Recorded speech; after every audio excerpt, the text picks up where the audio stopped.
Okay, fashion fanatics, get ready for a quick trip back to the swinging 60s with some seriously iconic cinematic style. We're diving into 5 films that not only told great stories, but also served up looks that have influenced fashion for decades. Forget your modern minimalism for a hot minute. We're talking about everything from ancient Egyptian extravagance to rebellious mod chic, all on the glorious silver screen. So buckle up, guys, because this is going to be a stylishly swift ride through the decade that dared to be different. Hey everyone, and welcome back to Vintage Chic. Oh my, are we in for a treat today? Remember when I asked, have you ever been watching a movie and just been completely captivated by the outfits? Like you're almost more interested in what they're wearing than what they're saying? Well, turns out we have that same excitement. It's me again, your fashion lover Clara, and today we're diving headfirst into the grooviest decade of them all, the swinging 60s. We're going on a super fun adventure through cinematic history to gawk at 5 of the most iconic vintage fashion moments ever to grace the silver screen in the 1960s. These aren't just pretty clothes, guys. These are looks that have become legendary, influencing designers, inspiring our wardrobes, and making us all dream of stepping right into those movie scenes. Get ready for some seriously far-out style inspo. All right, let's kick off our 60s style spectacle with a film that redefined the meaning of extra. The 1963 epic Cleopatra, starring the legendary Elizabeth Taylor. This wasn't just a movie, it was a fashion phenomenon, boasting costumes so lavish they practically had their own zip code. Taylor as the Queen of the Nile? Forget subtle. We're talking about gowns dripping in gold and jewels, hairstyles that defied gravity, and enough eyeliner to make even the most dedicated makeup guru weep with envy. This was a statement wardrobe that screamed, "I'm royalty, and my closet is worth more than your entire kingdom." But this wasn't just about glitz and glamour for the sake of it. The filmmakers actually drew inspiration from authentic ancient Egyptian art and fashion, incorporating those iconic wide collars, sheath dresses, and bold eyeliner. Then, of course, they cranked up the Hollywood volume to create a truly unforgettable visual feast. Fun fact, the production reportedly spent a fortune on Taylor's costumes alone. That's dedication to detail, darling. This film didn't just showcase fashion, it was fashion, a decadent and dazzling display that continues to inspire awe and probably a little bit of costume envy. Next up, we're jetting off to swinging London in 1966 with Michelangelo Antonioni's cool and captivating Blow Up. This film is a time capsule of mod fashion, that vibrant youth quake that took the world by storm. Say goodbye to those more conservative styles. The 60s were all about miniskirts that dared to go higher, go-go boots that were made for dancing, and a glorious explosion of bold geometric patterns and eye-popping colors. This was fashion that screamed youthful rebellion and a whole lot of fun.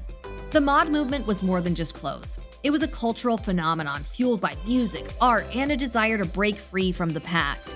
The fashion in Blow Up perfectly captured this energy.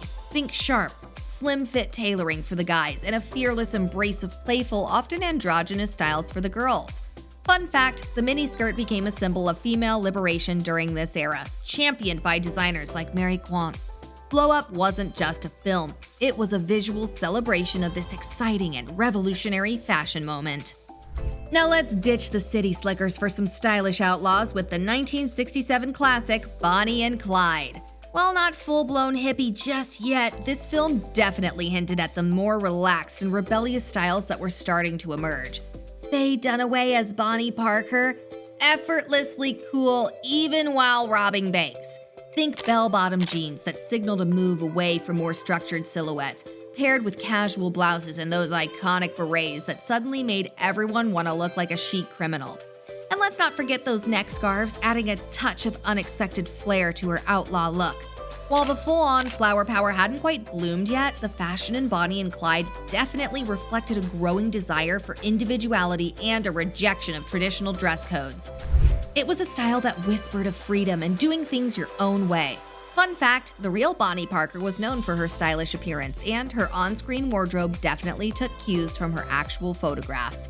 So while their life choices were questionable, their style? Undeniably iconic.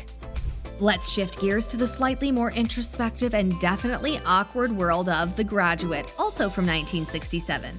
While the youthquake was shaking things up, this film offered a glimpse into a more sophisticated, albeit angst-ridden, side of the era. Dustin Hoffman's Benjamin Braddock was often seen in tailored suits, reflecting the societal pressures he felt, while Anne Bancroft's Mrs. Robinson exuded a sophisticated and alluring charm in chic dresses and separates. This was a more mature aesthetic, hinting at the complexities and disillusionment that lay beneath the surface of seemingly perfect lives. The fashion in The Graduate wasn't about bold rebellion. It was about a subtle elegance that reflected the changing social landscape and a growing sense of unease. Fun fact, Mrs. Robinson's iconic leopard print dress has become synonymous with her character's predatory allure. It showed that even in a time of cultural shifts, classic tailoring and a refined style still held sway, often masking a deeper sense of uncertainty about the future. And finally, prepare for some serious fashion artistry with Louis Buñuel's surreal masterpiece Belle de Jour, another gem from 1967. This film didn't just touch on style. It dove headfirst into avant-garde and experimental aesthetic that was as bold and provocative as the film itself. Catherine Deneuve as Séverine graced the screen in outfits that were anything but ordinary. Think bold color combinations, daring geometric patterns, and unique silhouettes that played with form and texture in mesmerizing ways. This was fashion as a visual language, exploring the complex inner world of the character.